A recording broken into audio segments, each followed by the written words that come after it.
That's right, y'all. We back on the scene to pull the lesson out. This is Gaming Looks Good, episode 28, and this is our final episode in our four-part series on Mafia 3, which has been an amazing game, as I'm sure you've seen in the past 3 episodes covering race, gender, and sexuality, which is what we cover here at Gaming Looks Good.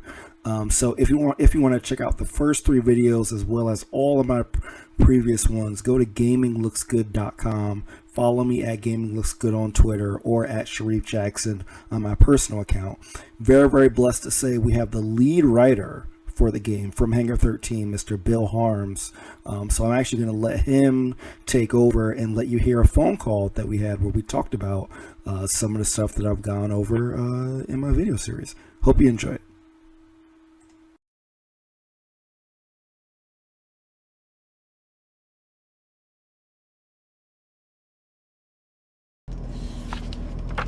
Those 2 men are Lamont Harris and Trey McCall. They were killed by a man named Hollis Dupree. Yeah, I heard he gunned them down when they showed up to his house asking for help. Hollis claims he was in self-defense, said he thought they were there to kill him. Cornelius is the judge that's presiding over the trial. So killing him might kick up a lot of noise. Cornelius is an entitled southern asshole. Killing him is gonna do a lot more than kick up some noise. Hopefully, it'll send a message that is long past the time that those cocksuckers went extinct. You're a good man, Lincoln. I know it's odd to hear that, considering everything you've done. But it's true. You have it in you. I've seen it. But you're gonna have to decide, have to choose, whether you let all of this consume you, pervert you, turn you into the very thing you hate. Motherfucker needs a doctor. Just dump him in an alley. Let nature take its course. You good now. Go on. Hangar 13 was founded in part to tell very narrative-driven stories. And also, when we started talking initially about making Mafia 3, one of the things we did was we sat down and really examined Mafia and Mafia 2 to kind of identify the franchise pillars of what made those games special and why why millions of people around the world love them so much. And one of the things we really identified was this kind of cinematic narrative experience. So that was identified pretty early on as an important part of what eventually became Mafia 3. In terms of how the structure, in terms of how the narrative kind of informs gameplay. And also vice versa. It's kind of a testament, I guess, to our process of how we made the game. A lot of games, not a lot of games, but it's fairly common in games for basically narrative to be brought in pretty late and say, hey, turn this game, take this game that we're making and put a story on top of it. Right. But we were fortunate enough to be here early on. I think I was the 20th employee at Hangar 13. So when we really started finalizing decisions that we wanted to make, decisions that would basically shape the game, we had an off-site for about 3 weeks, and it was myself, Matthias, the design director, Andy, the executive producer, Hayden, studio head, other designers and artists. And basically, we mapped out the entire game on whiteboards. Oh, wow. And that was everything from, hey, these are the important narrative elements that we want to happen. This is how the gameplay, the entire structure of how you go after Sal Marcano in terms of dismantling his operation. That was part of that. And then we took those and we basically we transferred those to the giant Visio documents. Which I had open on my computer for the next, year. And it really provided a nice blueprint to everyone on the team that, said this is the type of game we're making, this is how the narrative unfolds, this is how the gameplay unfolds, this is how the gameplay structure informs the narrative and vice versa. And then from that point, we started really getting into the nitty-gritty of making the game. which was everything from missions to open world activities, things of that nature, and even kind of the look of the world. And narrative was part of those discussions. So like, we would, we're planning the mission for example, like just to give you an example of how game evolution or game development kind of happens. The mission where you kill Tony, originally, that was myself and the mission designer, this guy named Jamie, just trying to figure it out. And originally it was set like in this rundown bakery. And then over time, it evolves into, no, he's the guy in the penthouse of this really fancy hotel. Right. So we were fortunate enough that we were part of all those discussions, and to help, the game still has to be fun to play, and I really believe that experts are experts for a reason. So like the game has to be fun to play, and we really leaned on design for that part of it. But we were able to kind of come in and say, hey, what about this specific narrative moment? Would that be cool to have? And it was a very collaborative process across the game for the missions, open world activities, even the graffiti in the game. Some of the graffiti, we had a giant spreadsheet. We basically wrote all the graffiti in the game. We talked to Art saying, hey, it'd be cool if we had kind of celebratory art in the holo, specifically on Sammy's. So it was across the board.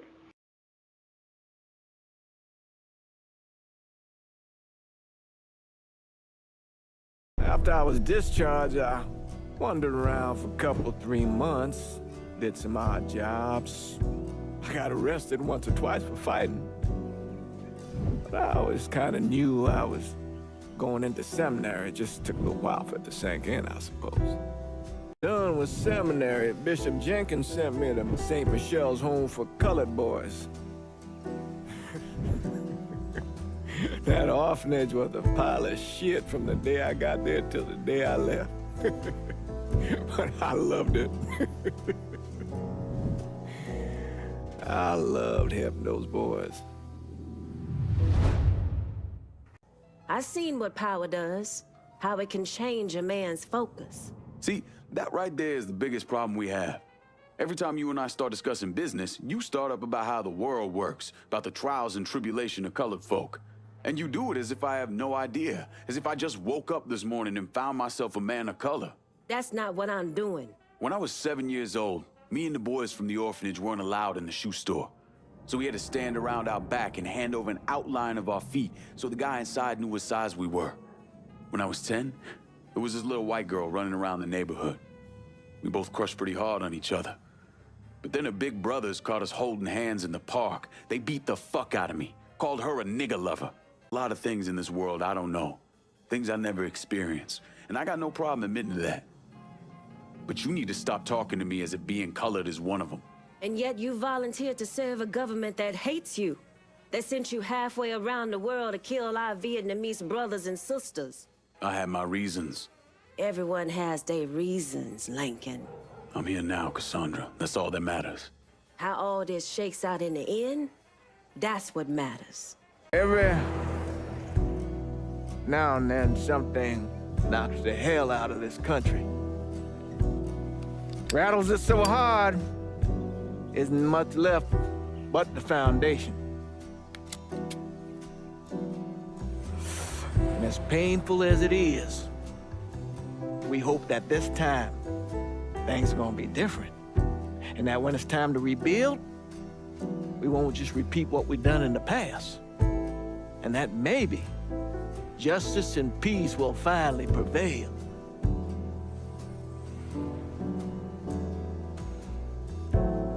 Justice and peace are hard, ain't it?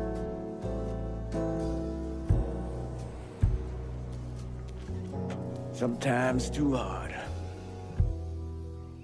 So we take the easy way. Yeah, the short answer is yes. It was something we definitely had a lot of conversations about in terms of, how much of an opinion on things does Lincoln express. And he does get emotional a few times. over the course of the game. So, like, there's a scene where he's talking to Donovan, and Donovan says, reveals that Remy's the head of the Southern Union. Right. And Lincoln gets mad because of what they did to Father James. Yeah. He gets, when he finds out about the money plates, he gets angry. But in that case, he gets angry because he thinks he was played. And that, it comes up a few times in the game where he thinks what happened is his fault. So one of the things really focused on in terms of Lincoln as a character is that those kind of things, his view of them is very personal in that if it impacts somebody he cares about, he gets upset, or if it's a personal failing of his, or a perceived personal failing, like not paying attention to what Georgie was doing in the vault, he gets upset. Mm-hmm. But over the course of writing the game, it felt more natural, I guess that might be the only way to put it, to have other characters kind of express those opinions to him. Because the other danger that there is with, since Lincoln's the player character, there's always the risk of having him express too strong of an opinion, and at that moment it may lessen him a little bit as the player's avatar. I mean, I'm just talking strictly in gameplay mechanic terms. I see what you mean. So that way, because if it's not Lincoln saying it, let's say it's Cassandra saying it, then it's another character in the game that's not the player, and then hopefully the player can listen to that and think about it and kind of form their own opinion versus having Lincoln express their opinion, if that makes sense. Okay, yeah, no, that definitely makes sense. Thank you for breaking that down for me, because that seems like it's like saying that you want the player to make the decision on sort of the morality and the ethics of the game, as opposed to the game kind of making sort of like, this is what you should think about this. Yeah, exactly. And we've heard from a lot of players, and it's actually really, really cool, on Twitter or various forums, and they'll say, my Lincoln only killed who he had to kill. And somebody else will say, well, my Lincoln killed everybody because everybody had it coming. And again, it's about kind of letting the player kind of steer a little bit who their version of Lincoln is, which we tried to reflect in gameplay too. Like, there's both the lethal takedown, but also the non-lethal takedown. Yeah. So maybe, in my version, I stab everybody in the face, but in your version, maybe you just choke them out. And it's those kind of areas where gameplay comes in also, obviously, to help reinforce that notion of like who is your Lincoln. Obviously, with there's only so far you can take that, because especially if you're telling a very narrative-driven, character-focused story. But it's just trying to achieve that as much as possible, so that the player feels like they have some agency in terms of how they're playing the game. Yeah. The first thing that I did was turn off the lethal takedowns. As soon as I got that prompt on the screen that kind of says that like you can turn them off, I turned them off. But for certain missions, like the Southern Union missions and the prostitution trade missions, I turned it back on. Yeah. And like a part of that was because I feel like the narrative kind of drove me in my opinion on what was like going on. I was like, okay, these people deserve it, and also on that point, there's also, you can recruit the racket bosses through the entire game with two exceptions. There's the first guy, Merle Jackson, who runs the prostitutes, right? Who oversees the prostitutes in what used to be Perla's. Like, there's no way Lincoln's going to let that guy live. Right. And then also the grocery store in Frisco Fields. I don't want to spoil it in case people haven't got, but what's happening there. There's no way Lincoln would ever recruit that guy. Yeah, so that's why we kind of turned that player verb off and removed the option. And then also when you assign the hideout, Lincoln very explicitly tells whoever he assigns it to that we will not do what they were doing here. We'll find another way to make money.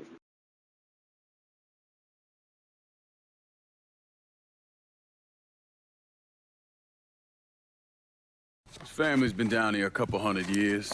Thinks it makes him everyone's massa. According to this, he heads up the Southern Union in his spare time. The Southern Union's basically the fucking Klan. Right before I shipped out, Father James was with some other folks protesting the fact that the city didn't have any black cops. Southern Union came in and kicked the shit out of everybody they could get their hands on. Day after, they spray painted "God hates niggers" across the front of his church. If President Andrew Johnson had actually executed those traitorous fucks, we wouldn't have this goddamn problem. Again, this is a fine specimen, no visible injuries or scars, and examined personally by Mr. Moreau's doctors. Please, just let me go. We'll start the bidding at $1,000. Look at what he's doing to us. Our neighborhood, our homes. I, for one, refuse to sit by and watch as some rubber-lipped nigger runs roughshod over everything we hold dear. And what is it you hope to accomplish? I will strangle that motherfucker, that's what I'll accomplish! My daddy used to say the only thing worse than a nigger is a rich white man putting on airs. Ain't that the goddamn truth? Those assholes would come on out for Mr. Duval's speech. Might even hoot and holler and wave their arms around, but me and you both know when it's time for us to get our hands dirty, time for us to collect ourselves some nigger scalps. Anyone wearing one of them fucking robes, they vanish real quick. Someday I wouldn't mind doing to them what we're planning on doing to those niggers. Fuck the niggas. You fuck those unwashed, debased, big-lipped, bug-eyed savages. Let's see if we can get a statement from the police. Chief Wilson, you care to make a comment? It's those goddamn niggers. Every last one of them needs to be rounded up and shot. That's quite a statement, Chief. You need to wipe the shit out of your eyes, son. Take a look around. There's a goddamn war going on. Can't stand a lazy nigger. Nothing lower on the face of God's earth.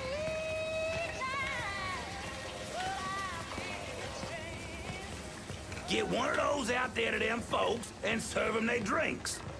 And don't go talking to any of them, you hear? The process for that was actually fairly involved. And it was, I know you already spoke with Charles, but it was, Charles, myself, Ed Fowler, who's also a senior writer in the game. It was the three of us kind of discussing kind of how we would use language in the game. And that's everything from the kind of systemic combat barks to overheard conversations to even, Sal talking to Georgie about stuff. Right. And there used to be more of it. I don't know if Charles mentioned this when he talked to him, but there used to be more of it in the game.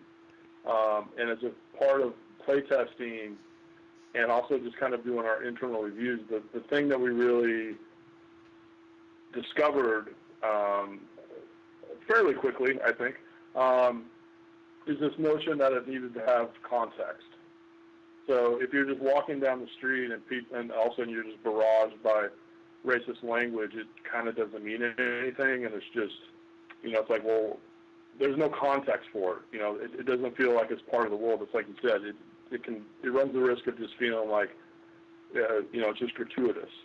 So right. As we went through, we actually removed quite a bit of language from the game, specifically for that reason, so that when it did occur, it kind of, it maintained its power, in a bad sense, obviously, but it also had context to it, so the player understood what was going on. So, like, when you go to the Southern Union rally, yes, the context for that is essentially the Klan is going to go down to the Hollow and kill a bunch of people. Right. So it makes total sense contextually for that language to exist there. But if you're just walking down the sidewalk and, and there's two goons standing on the street corner and they see you and they just unleash on you, it's like it doesn't mean anything. It just, what I mean? It kind of diminishes it, if that makes sense.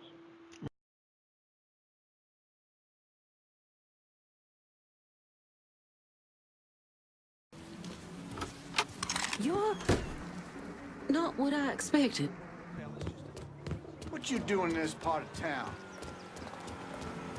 God damn, you make an impression, boy. Didn't mean no offense by that. Listen. How you been? Mind your place, boy. Yeah, I think, when we sat down to map out Lincoln as a character, and this is not just true with him, it's actually true for every character in the game. Like, even Sal Marcano, I think this applies to a certain degree. But it's about finding character traits within that person that the player can empathize with, regardless of who they are, or what their background is, or what their life experiences are. Right. You know, so you mentioned earlier, like, that, you know, Lincoln's an orphan, you know, that he's turned out on the streets. And, you know, he joins the army because he's trying to find his place in the world. Like, he loves Sammy and Ellis probably more than anybody else in the world, but he still is searching for something, which is also why when he returns home from the war, you know, his intent is to actually, he's returning to New Bordeaux to tell Sammy and Ellis goodbye. He's going to move to California because he's still searching for that thing. Right. And I think that's an area that everyone can empathize with, because at certain points in your life, I think everyone goes through that. They say, you know, you graduate from high school, and it's like, well, should I go to college? Should I go to work? You know, you're 50 years old, and you look around and go, well, okay, you know, midlife crisis. And I think everyone in their life at multiple times goes through that experience of where do I belong in the world, and what is my place in the world? And I think that's something that players can empathize with. The other thing is what happens to them when, you know, Marcano betrays them and you know, kills Sammy and Ellis, you know, in a very brutal way.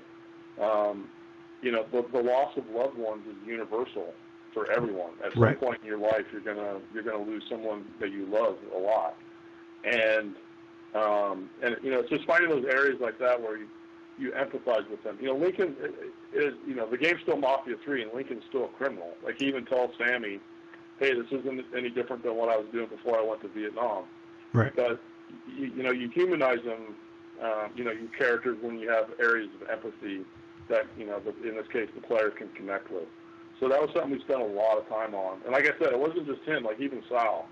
You know, Sal doesn't think that he doesn't wake up in the morning and twirl his mustache and say, hey, I'm going to be a bad guy today. He wakes up and says, I'm trying to make a better life for myself, but also for Georgie. Yeah. And just, you know, just happens that what his plan is, you know, pretty horrible.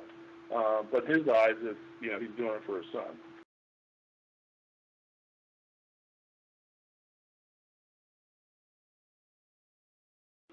You know, that's tough because this may sound nerdy in a writing kind of way, but, like, I think if you ask any writers, they'll keep writing until somebody comes and takes the keyboard away. So, like, you know, even, you know, in the, you know, the response to the game and has been, you know, like, it's been very, you know, it's been awesome, you know, and everyone here worked really hard on it. And, you know, from the narrative point of view, you know, like, the narrative gets a lot of credit, but it wasn't just us. Like, every department practically in the studio fed into that, from audio to, you know, technology to art. You know, like, we had a huge discussion. Everybody in the game is basically a raging alcoholic and drinking whiskey all the time, and, you know, somebody had to create whiskey tech, you know, so we could actually have liquid in the glasses. So yeah, so that part of it is very gratifying, you know, and everyone here, you know, obviously is very proud of it. I don't know how it would have worked in terms of the game without significantly altering the structure that we have. But the one thing I wish we could have explored a little bit more is the relationship between Lincoln, Georgie, Danny, and Nikki. Because they were all friends. I mean, you know, before Lincoln went to war, they were all hanging out together. They're all friends. And I just think it would have been fun to write scenes and see them in the game, you know, in a non-tragic setting, you know, where they're just going out and having fun and, you know, being 18-year-olds. I think that'd have been fun to, you know, explore. But, you know, you can't put in everything. Right. We tried to examine that as much as we could, you know, like the scenes between Lincoln and Nikki. You know, like the scene where, I'm not exaggerating when I say this, with the scene where Lincoln tells Nikki about Danny, every time I watch that, I cry. And, you know, to me, it's a testament to Dana, the woman who played Nikki. Like, her acting ability is phenomenal. Even the scene where Lincoln kills Georgie. Yeah. You know, I rewrote that scene probably 20 times. And at the end, it was just Charles and Ed and I sitting in my office trying to figure out the best way to have a friend kill a friend. Yeah. and which I think carries through even to the scene with Marcano. Like originally, you start thinking like, hey, we have a big shootout, and they're all yelling at each other. And Robert Berger, who's our lead mission designer, just came to my office one day, and he's like, hey, what if Sal and Lincoln just had a drink at the end? And that's all he said. And then he like walked off, and I was like, oh yeah, that's great. and the cool thing about that scene is like you said, there's this inherent trust between the two of them to tell each other their secrets, because they both know that they will never, that one of them is going to die in about 3 minutes. Right. So they feel, which is horrible, but because of that, there's this level of comfort between the two of them, that they can have this very honest discussion about what their fears are, and things like that. Awesome. Well, hopefully that answered your question. Yeah. I kind of went off on a tangent. No. It was like a good tangent. Well, thank you so much for choosing to spend some time with me. Do you have anywhere that you want to share with the people in terms of where they can follow you, social media, websites, anything like that? Oh, I'm sorry, you broke up a little bit. Is there anywhere that you'd like to share that like people can follow you and your work? Oh, sure. They can just follow me on Twitter. It's at WJ Harms, HARMS. Okay. All right. Well. And I usually tweet about the Cleveland Browns and Nebraska Cornhuskers. So. Good luck with the Browns. Yeah, exactly.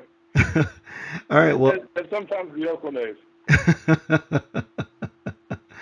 All right. Well, thank you so much, Bill. It has been a pleasure, and like once again, thank you for for really making a great game that I feel like is really going to push the industry forward in terms of dealing with what more sensitive, real topics than we normally see in our games. So thank you so much. Well, thank you. We love your videos. Whenever you post a new one, an email goes out, and we all watch it. So, thank you for spending the time to discuss our game in such a detailed, meaningful way. Absolutely. Thank you.